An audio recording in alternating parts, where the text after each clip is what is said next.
ओम नमः शिवाय भक्तों। पूजा करते हुए अगर संभोग के दृश्य दिखाई दें तो ये क्या चीज़ होती है।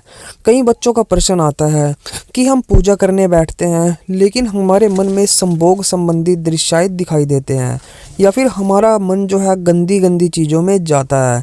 तो गुरुजी इसको कैसे ठीक किया जाए। अगर आपके साथ भी ऐसा होता है, आप पूजा पाठ करने बैठते हो, भोग प्रसाद लगाने बैठते हो तो आपके मन में गंदे गंदे दृश्य आने लगते हैं। अगर आपके साथ ऐसा हो रहा है तो इसमें डरने वाली कोई बात नहीं होती।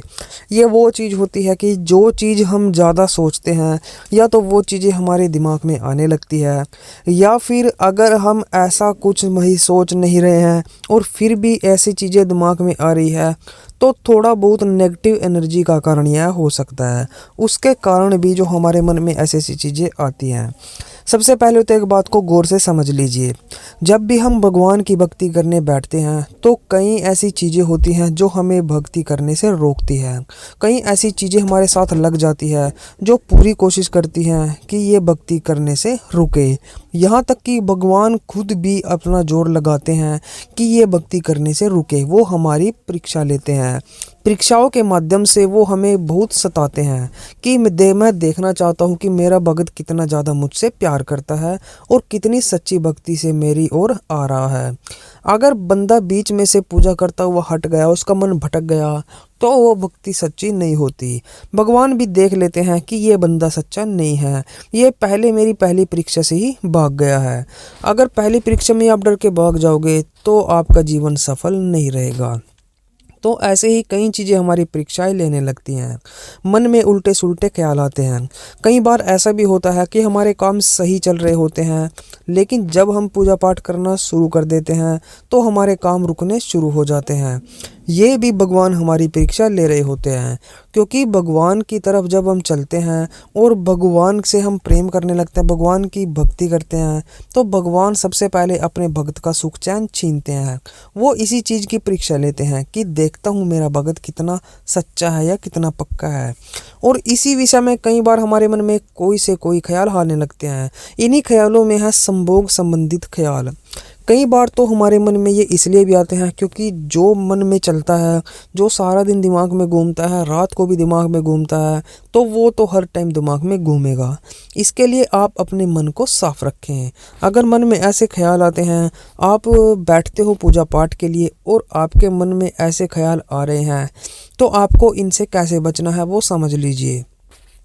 जैसे ही आप मंत्र जाप या कुछ भी चीज़ कर रहे हो भक्ति से रिलेटेड और आपका मन भटक रहा है, तो सबसे पहले तो आप अपने इष्ट देव की आंखों में आंखें डालिए और अपना ध्यान केंद्रित कीजिए उनकी आंखों की तरफ। उनकी आंखों की तरफ देखते रहें और देखते देखते ही मंत्र जाप शुरू करते रहें। आपने अपना ध्यान नहीं भटकाना है। अगर फोकस आंखों पर रखोगे तो आंखों पर ही रहना है।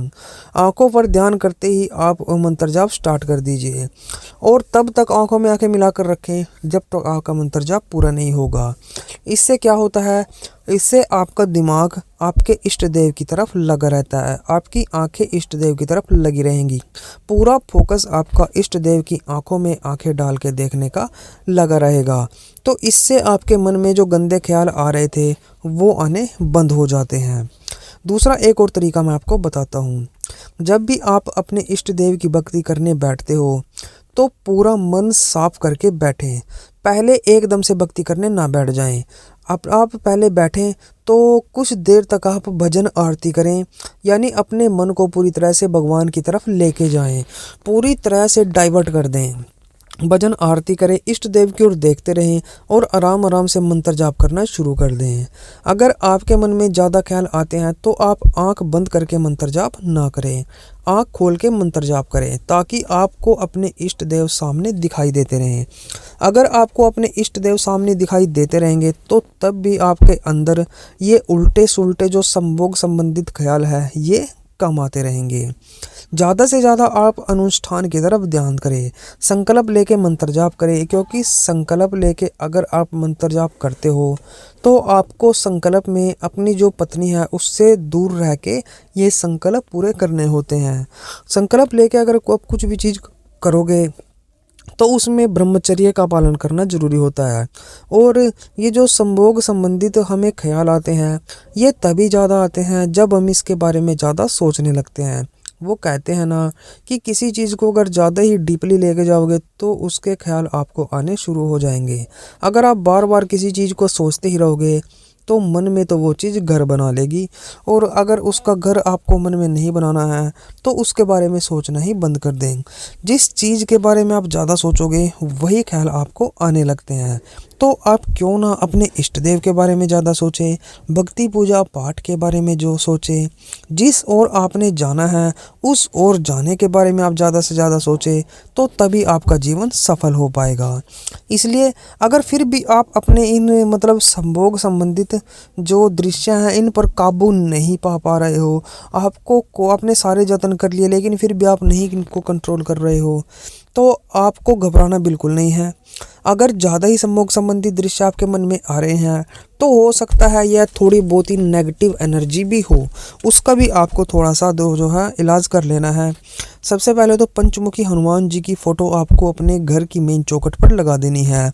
मैं अपनी हर एक वीडियो में यही चीज़ बताता हूँ, क्योंकि पंचमुखी हनुमान जी के होते हुए आपके घर में कोई नेगेटिव शक्ति जो है वो एंट्री नहीं कर सकती। इसलिए सबसे पहले तो आप ये काम कर लीजिए, और उसके बाद आप या तो देवी माता की, कुलदेवी की, या फिर आपकी मतलब जो भी कुलदेवी है उसकी, या फिर आप हनुमान जी की अखंड जोत 9 दिन की या फिर 11 दिन की अपने घर में ज़रूर जला लें। इससे भी आपको काफ़ी ज़्यादा फ़र्क देखने को मिलेगा। अगर घर में थोड़ी बहुत नेगेटिव एनर्जी थी तो वो निकल जाएगी, जिसके कारण आपके मन पर भी कंट्रोल होगा, आपके घर में शांति का वातावरण भी बनेगा, रोग आपके घर से भाग जाएंगे, दरिद्रता आपके घर से भाग जाएगी। क्योंकि नेगेटिव एनर्जी अगर ज़्यादा देर तक आपके घर में रुक गई तो वो तब भी आपको दिक्कत कर सकती है। इसलिए घबराएं नहीं, बिल्कुल आराम से ठंडे दिमाग से अपने घर का इलाज करें। और अगर संभोग संबंधी दृश्य मन में आते हैं तो इष्ट देव की आंखों में आंखें डालकर आपको जाप करना है, और अपने मन को साफ सुथरा रखकर जाप करना है। और अगर नेगेटिव एनर्जी का थोड़ा बहुत साइड इफ़ेक्ट लग रहा है तो ये जो मैंने बताए हैं इस उपाय को कर लेना है, आपको बहुत जल्दी फ़र्क देखने को मिलेगा। तो वीडियो अच्छी लगी वीडियो को भी इसे लाइक कर दें और हमारे इस चैनल को भी सब्सक्राइब कर दें। तो चलिए ऐसे ही और वीडियो पाने के लिए आप हमारे साथ ऐसे ही जुड़े रहें। मिलते हैं हमारी एक और न्यू वीडियो के साथ, तब तक के लिए ओम नमः शिवाय, ओम नमः शिवाय, ओम नमः शिवाय।